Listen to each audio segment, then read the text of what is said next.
Hello student, मैं राकेश मिश्रा आप लोगों की दूसरी वीडियो लेके आया हूँ क्लास 9th के लिए। आप चैप्टर पहली वीडियो में आपने चैप्टर पाया ही है, the snake and the mirror.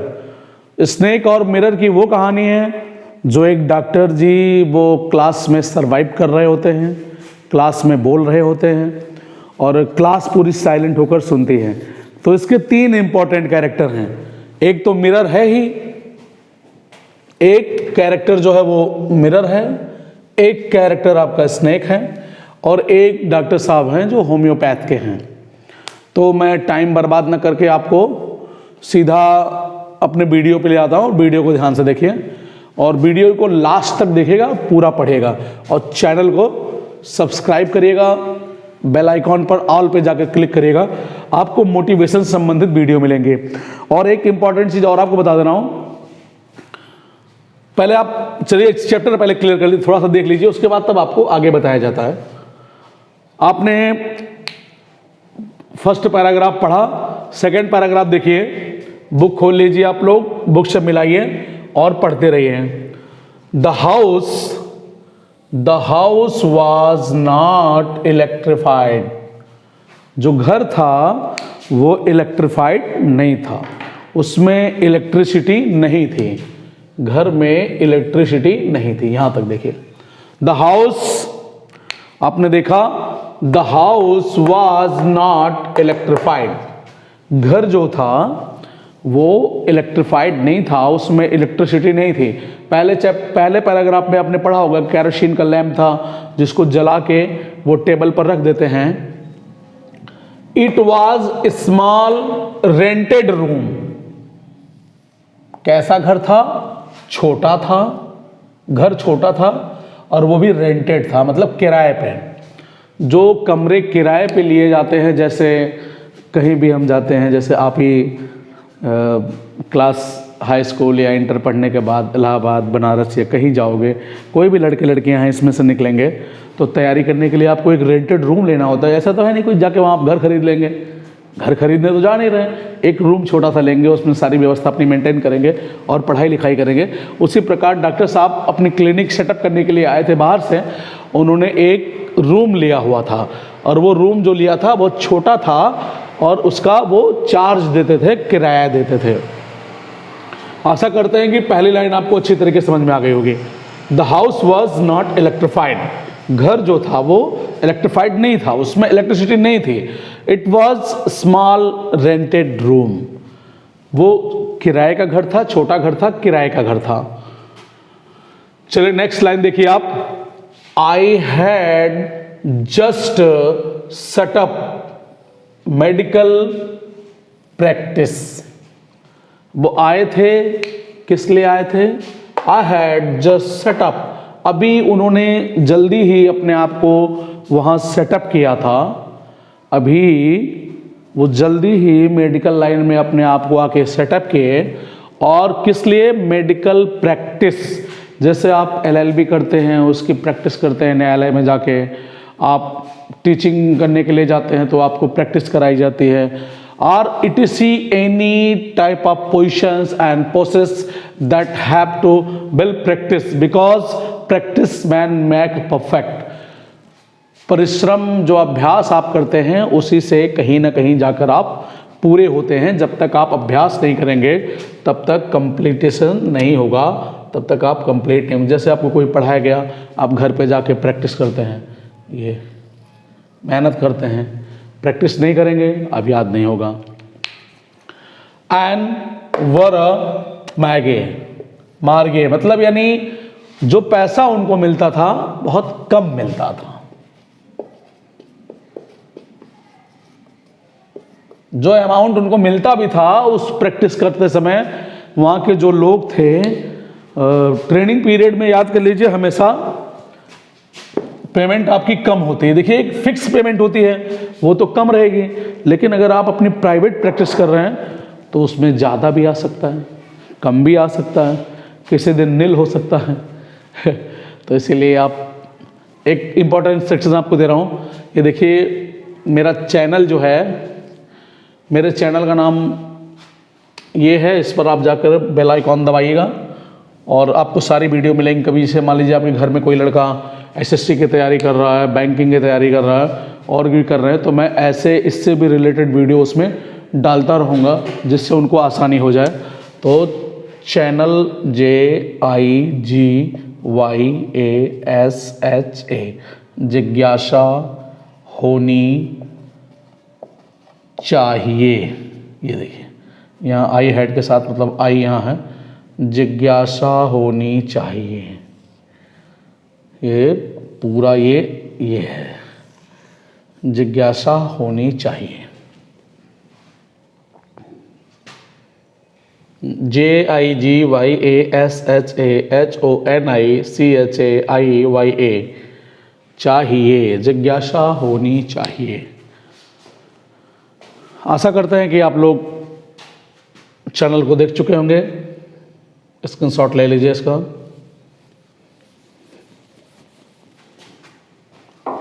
और कोई भी डाउट अगर आपको होता है तो उस डाउट को क्लियर करने के लिए आप 9792194262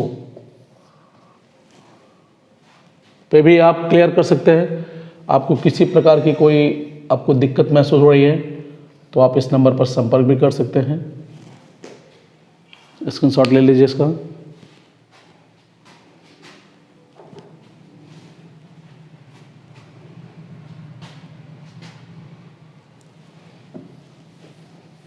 चलिए अब हम वापस आते हैं अपने फिर चैप्टर पे। हाँ, तो वो जो डॉक्टर साहब प्रैक्टिस करते थे मेडिकल की, उससे मिलने वाले जो अमाउंट होते थे, जो पैसे होते थे, वो बहुत कम होते थे, जिससे वो ओवरऑल अपना खर्चा ठीक निकाल लेते थे एनी हाउ करके। तो आई हैड, देखिए आई आपका इरेज हो गया था यहाँ। I had about 60 rupees. कितना? लगभग उनके पास 60 रुपए रहे होंगे। I had about 60 rupees in my suitcase. Doctor साहब कह रहे हैं कि हमारे पास, हमारे सूटकेस में, जिसमें सूटकेस का मतलब जानते हैं, वो एक जैसे कैसे घरों में बॉक्स होता है, वो अटैची वगैरह जो कहते हैं, अटैची। सूटकेस छोटा, ब्रीफ केस एकदम छोटा होता है जो पैसे ले जाने के लिए किए जाते हैं। प्राय ब्रीफ केस का इस्तेमाल स्मगलर वगैरह करते हैं, लेकिन यहाँ सूटकेस थोड़ा सा लॉन्ग साइज में होता है। शादी विवाह में भी लोग सूटकेस देते हैं जिनमें हम अपने कपड़े रखते हैं, तो वो सूटकेस उनके पास होता है। तो सूटकेस में डॉक्टर साहब के पास कितने रुपए होते हैं? Only 60 rupees. क्योंकि जो मेडिकल की प्रैक्टिस कर रहे थे तो उसमें उनको मार्जिन, मतलब यानी कम पैसा मिलता था, जिससे वो अपना खर्चा एनी हाउ करके चला लेते थे। तो I had about 60 rupees. Doctor साहब के पास कितना रुपए उस समय था उनके पास? कहाँ था? My suitcase. वो यहाँ तक क्लियर कर रहे थे कि मेरे सूटकेस में सिर्फ और सिर्फ कितने रुपए थे? 60 रुपए थे। अब आगे देखिए, along with some, ध्यान से देखिएगा, स्क्रीनशॉट ले लीजिएगा। कभी कभार क्या होता है कि कंफर्म नहीं होता है, तो आप स्क्रीनशॉट ले लीजिए। मैं आपको ऐसे पढ़ाते चल रहा हूँ क्योंकि मुझे मिटाना भी पड़ता है, तो इससे ये होगा कि आपके लिए आसानी रहेगी कि आप इसे स्क्रीनशॉट ले लेंगे, आसानी से आप पढ़ेंगे।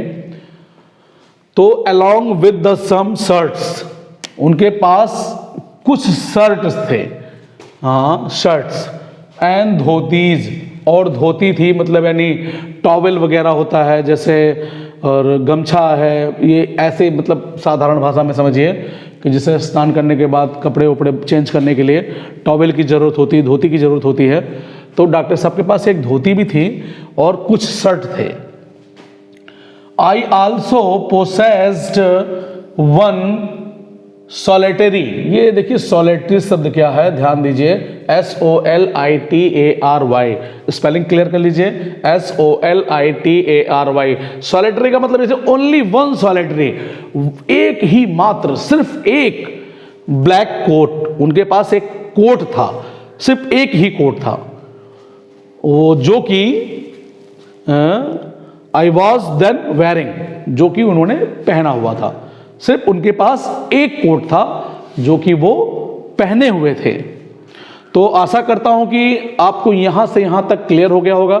चलिए एक बार मैं फिर आपको यहां से यहां तक रिपीट कर दे रहा हूं, रफली आप ध्यान दे लीजिए कि the house was not electrified, it was a small rent room. घर जो था वो इलेक्ट्रिफाइड नहीं था, उसमें रोशनी नहीं थी, क्योंकि आपको पहले पैराग्राफ में बताया गया था कि वो केरोसिन लैंप के सामने वो अपनी सारी चीज़ों को रखते थे और पढ़ाते थे और पढ़ते थे और प्रैक्टिस करते थे। और जो उन्होंने रूम लिया था किराए पर रहा, रेंटेड रूम था किराए पर। जैसे आप ही खुद कहीं आप क्लास 12th पास करके आप जाएंगे, इलाहाबाद जाएंगे, बनारस जाएंगे, दिल्ली जाएंगे, किसी तैयारी के लिए जाएंगे, तो वहाँ घर तो खरीदेंगे नहीं आप। पहुँचने के बाद आपको कोई छोटा रूम ही तो हायर करना होगा। उसी प्रकार डॉक्टर साहब दूर से आए हुए थे, इसीलिए उन्होंने एक छोटा सा रूम हायर किया था, छोटा सा रूम लिया था। और किस लिए छोटा सा रूम लिया था? मेडिकल प्रैक्टिस के लिए। किसके लिए? मेडिकल प्रैक्टिस के लिए लिया था। और कब वो सेटअप हुए थे? जस्ट सेटअप, अभी कुछ ही दिन उनको आए हुआ था। यहां तक आपने क्लियर किया? चलिए नेक्स्ट अगली लाइन देखिए। और जब जो प्रैक्टिस करते थे, वेयर मार्जे, मतलब उन्हें कम पैसा मिलता था। जो प्रैक्टिस करते थे उससे थोड़ा बहुत मिलता था, जिससे उनका खर्चा आसानी से चल जाया करता था। अकेले सिंगल हैंडली थे। एक चीज और बता दें आपको, पहले कहानी में बता देना है या फिर आने के बाद, डॉक्टर साहब अनमैरिड भी थे। हाँ, तो डॉक्टर साहब अनमैरिड भी थे, इसीलिए वो अकेले होते थे। लेकिन आप इस चीज को लगभग 4 पैराग्राफ के आसपास पाएंगे, लेकिन आप हल्का सा जान जाइए, कहानी में इंटरेस्ट बना रहेगा। तो अब ये उन्होंने बताया कि मेरे पास कम पैसे हुए करते थे। I had about 60 rupees in my suitcase. उनके पास कितने रुपए उनके सूटकेस में थे? Yes, only 60 rupees. It means 50 + 10। Along with the some shirts and dhotis, I also possessed in solitary black coat which I was just then wearing. उनके पास एक coat भी था, वो भी ब्लैक कलर का कोट था, जो वो उसी समय डॉक्टर साहब पहने हुए थे। चलिए नेक्स्ट पैराग्राफ नंबर 3 देखिए। I took off my black coat, white shirt, मतलब टुक मतलब लिया, उतारा, मतलब यानी टेक टुक, उतारना, निकालना। उन्होंने अपने ब्लैक कोट को निकाला, वाइट शर्ट्स जो पहने हुए थे उसे भी निकाला, and non so white weights, जो एकदम वाइट नहीं, हल्का वाइट, मतलब थोड़ा गंदा उंदा हो जाता है, हल्का कलर हो जाता है, ऐसा कपड़ा। वो इन सारे कपड़ों को निकालते हैं एंड हंग, और टांग देते हैं। जैसे खूंटी वगैरह घरों में होती है, हैंगर होता है जिस पे हम अपने चाहे वेस्टेड कपड़े हों उन्हें निकाल के टांगते हैं, या फिर हमारे नए कपड़े भी होते हैं, इस्त्री किए गए कपड़े यानी प्रेस किए गए कपड़े हम हैंगिंग कर देते हैं कि अगले दिन पहन के जाएंगे। लेकिन जो हम निकाल के टांगते हैं वो वेस्ट कपड़े होते हैं, मतलब खराब हो जाते हैं, गंदे हो जाते हैं, उसको हम निकाल के टांगते हैं। और जो वॉशिंग किए हुए कपड़े होते हैं, प्रेस किए गए कपड़े होते हैं, उन्हें जो हम सेटअप होल्ड करते हैं वो हमारे न्यू होते हैं, मतलब प्रॉपर वे में होते हैं कि अगले दिन हम उसको पहन के जा सकते हैं और तैयारी कर सकते हैं। You have to continue watching. Thank you. अगला आप देखिए। I took off my black coat, white shirts and non so white wet and hung. ऐसे जितने भी कपड़े उनके थे वो निकाल कर उसे हंग करते हैं, दैम अप, किस पर? उस पर हैंग कर देते हैं। कहाँ? जो वो खूंटी वगैरह बनी हुई होती है। अब व्यक्ति कहीं से आएगा और अगर कपड़े को अपने निकालेगा, जूता अपना निकाला, सॉक्स निकाला, कपड़े निकाले, टॉवेल वगैरह पहन लिया, तो स्वाभाविक है अगर रूम में आया है तो विंडोज़ वगैरह ओपन करेगा ही, फैन ऑन करेगा, अगर गर्मी है, ठंडी है तो फिर लाइट वगैरह ऑन करेगा, हीटर वगैरह, जैसे जिसकी जो सुविधा है। तो ये क्या कह रहे हैं? I open the 2 Windows. उनके घर में 2 खिड़कियां लगी हुई होती हैं। डॉक्टर साहब के घर में 2 खिड़कियां लगी हुई होती हैं और वो कहते हैं आई ओपन द 2 विंडोज। उन्होंने अपनी दोनों खिड़कियों को खोला। जैसे घरों में जितना बड़ा हॉल हो, जितना बड़ा घर हो, छोटा सा रूम था उनका, वो पहले ही बताए थे कि स्मॉल रेंटेड रूम है, तो एक घर में मैक्सिमम 1 खिड़की या 2 खिड़की ही होती हैं। तो आई ओपन द 2 विंडोज, उन्होंने अपने दोनों खिड़कियों को खोला। सॉरी, ये यहाँ देखिए मिट गया, फिर से एक बार देख लीजिए, लिख दे रहा हूँ। 2 ओपन द 2 विंडोज। इन्होंने अपनी खिड़कियों को खोला, दोनों खिड़कियों को, इन द रूम। वो खिड़कियां कहाँ थी? रूम में थी। आशा करते हैं कि यहाँ तक आपको क्लियर हो गया होगा। चलिए, it was an outer. Outer का मतलब बाहर की तरफ, आउटर का मतलब बाहर की तरफ। It was an outer room मतलब बाहर, रूम के बाहर की तरफ, घर से बाहर की तरफ, रूम के बाहर की तरफ। विद यहाँ अटैच हुआ है 1 वॉल फेसिंग, जिसे दीवार से ही सटा हुआ ओपन यार्ड। एक यार्ड है, खाली स्थान है। कभी कभार घर के सामने हम एक खाली स्थान रख देते हैं, जैसे कभी कुछ हमें, जैसे घर में क्या होता है कि गैस वगैरह जलाते हैं, खाना बनाते हैं, कभी हमें चूल्हे की रोटी वगैरह खाने की इच्छा हुई तो हम क्या करते हैं, ओपन यार्ड में जाते हैं। घर में तो धुआं धक्कड़ करेंगे तो तमाम वाल वगैरह काली हो जाएंगी, ख़राब हो जाएंगे ना, तो उसके लिए हम एक ओपन यार्ड करते हैं। यार्ड का मतलब मोटे मोटे में आप समझिए आंगन। जो पहले घर होते थे, कच्चे घर होते थे, उसमें एक एरिया बीच का खाली होता था, वो आंगन होता था। वैसे आज के भी डेट में लोग आंगन निकालते हैं, लेकिन उस तरीके का आंगन नहीं निकल पाता है, इसलिए कुछ एरिया वो खाली कर देते हैं, जिसमें फूल वगैरह लगा देते हैं, या फिर चारपाई निकाल के बैठ सकते हैं, या ऐसा एरिया निकालते हैं, उसे ओपन यार्ड कहते हैं। तो 3rd पैराग्राफ में आप यहाँ तक देखते हैं, शायद कुछ लाइनें 3rd पैराग्राफ में छूट रही हैं, वो आपको अगली वीडियो में ये लाइनें आपको फिर 3rd पैराग्राफ से रिलेटेड और 4th पैराग्राफ की रिलेटेड वीडियो मिल जाएंगे।